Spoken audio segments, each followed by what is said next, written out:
Okay, YouTube, I thought today would be a good time to go over the Fables of Leonardo da Vinci, a book I recently obtained from just an old friend who probably knows about more stuff like this. Obviously, this is more like on the esoteric side, and of course, I never knew Leonardo da Vinci wrote Fables. I'm sure like that's not what they teach you in school. Yeah, in school they don't include how Leonardo da Vinci made fables, wrote fables like Aesop. But if you don't know who Leonardo da Vinci is, he was a guy who lived between the Middle Ages and the Renaissance period, and he did a lot of art and uh sciencey stuff. Like, well, they painted the Mona Lisa is the most famous of his works, but I think he also had some designs for flying machines which never were invented, but he did do like blueprint type stuff. I guess I'll put a link in the description for to learn more about Leonardo da Vinci. Yes, I had even I had no idea that he had fables to his name. So yeah, I think I should at least share some of them with you. So this one is The Fox and the Magpie from the legend. Okay, one day a hungry fox found himself beneath a tree which a on which a flock of noisy magpies was perched. Keeping out of sight, the fox began to watch them. He saw these birds were constantly searching for food and were not afraid even to sit on the bodies of dead animals and peck them. Let us try something, said the fox to himself. Very carefully, without making a sound, he stretched himself out and lay quite still, with his mouth open as though he were dead. Soon a magpie noticed him and at once flew down from the tree. He approached the fox and, believing him to be dead, began to peck his tongue. But the magpie should have been more cautious, for the fox caught him. Let's see, does it continue on the other page or no? So that's the end of that fable. Let's see, it doesn't say what the moral is, so I guess looks can be deceiving. I guess, sometimes people pretend to, like a cult might look nice and friendly at first, but it turns into whatever. They usually end up dying, killing themselves, or whatever. Maybe some cults starve themselves, I've heard.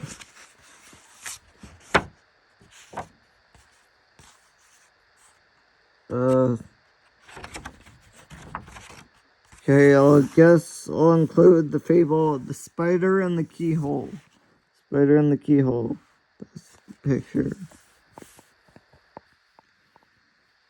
Okay, this is from the fable.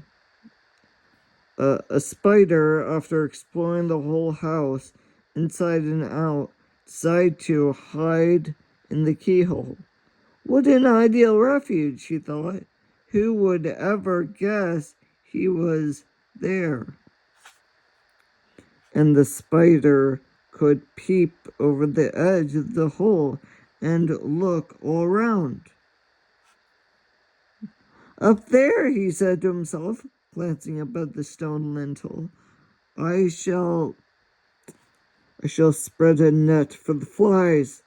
Down here," he added, looking at the step, "I shall spread another for the grubs. Here, by the side of the door, I shall set a little trap for the mosquitoes." The spider was overjoyed. Being in the keyhole gave him a new and wonderful feeling of security. It was so narrow, dark, and lined with iron. It seemed more impregnable than a fortress and safer than any armor. While he was indulging in these delightful thoughts, the spider heard the sound of approaching footsteps. He crept back into the depths of his refuge. But the spider had forgotten that the keyhole was not made for him. Its rightful possession, the key, thrust into the lock and pushed him out.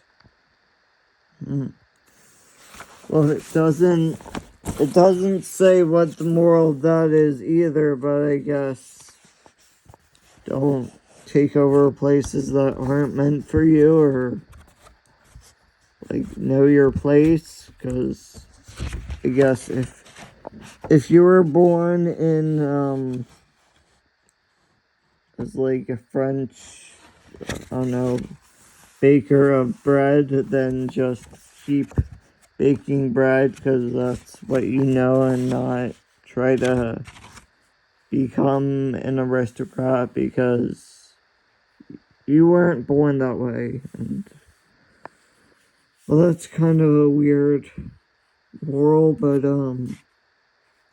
because economic mobility does exist in this society. It might be limited. It's not very easy, I guess, but and doesn't happen to many people, but it does happen. Yes, it is possible. I don't know what this fable. Let's see, the spider made its new home in a keyhole, which thought it's so isolated and, no one would know that he's there, and it would be a great way to trap the insects, which, yeah, in theory, but since obviously the keyhole was still being used by whoever lives there, if that was the door to the front of a house.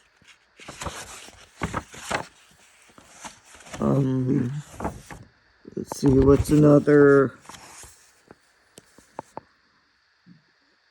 fable I'll say is the lioness from the legend. So I'll say, the hunters, armed with spears and sharpened stakes, approached in silence. The lioness, suckling her cubs, caught their scent and was aware of the danger, but it was too late. The hunters were there and about to strike. At the sight of their weapons, the lioness, terrified, almost fled. But if she had done that, she would have left her cubs to the mercy of the hunters. She decided to defend them, lowered her eyes so as not to see the menacing men, or the menacing iron spikes that struck such terror into her heart, and with a despairing bound, leaped into the midst of the hunters. her great courage saved her. Let's see, what does that? No, it does not continue on the next page.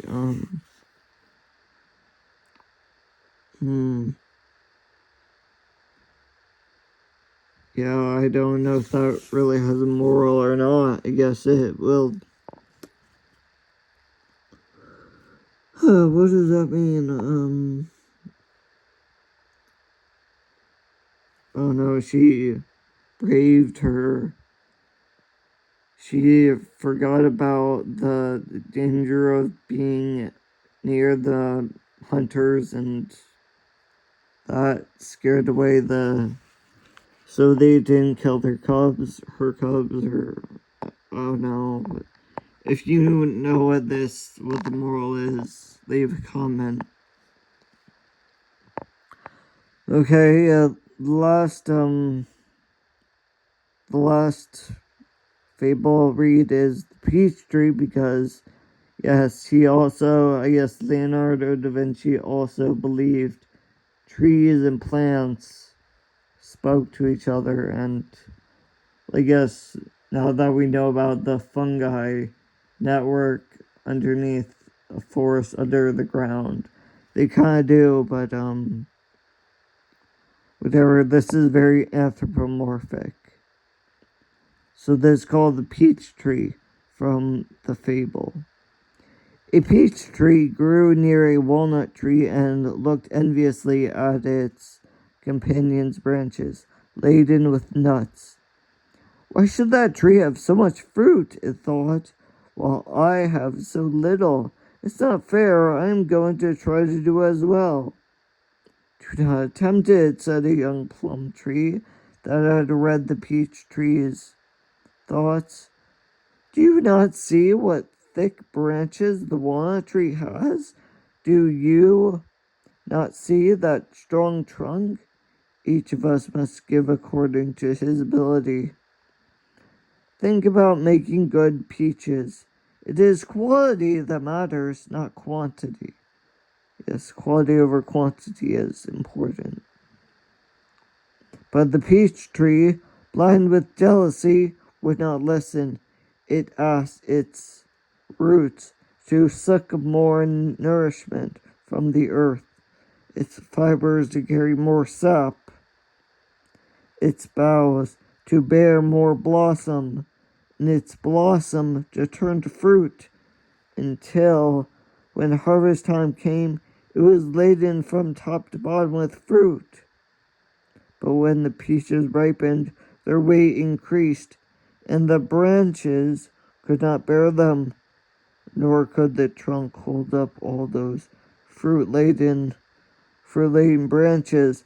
With a groan, the peach tree bent, and then with a great crash, the trunk broke and fell, and the peaches rotted at the foot of the walnut tree.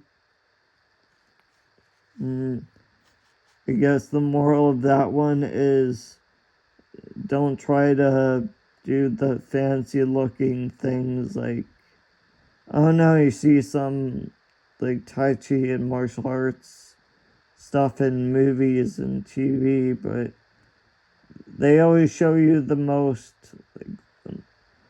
professional or the most advanced form that those people have obviously been training and practicing for many, many years, and always just accept the level of ability you're at, because eventually, if you keep training for as long, then you don't want to, I guess, overwork yourself or cause burnout, because obviously when you go into the gym, there are like dumbbells that are smaller, some that are like 5, 6 pounds, 10 pounds, and some that are as much as like 25, 30 pounds. And I would say you could injure yourself by trying your by trying the heavier ones, the heaviest ones. But so I don't know. When you're just starting, start with the easier ones that are made for beginners. I guess this video is already long enough, so I'm gonna just stop with but I think I read 4 fables, so I'll stop there. Tell me if you want me to cover more, because obviously this book, Leonardo da Vinci, made he wrote so many he wrote many other fables.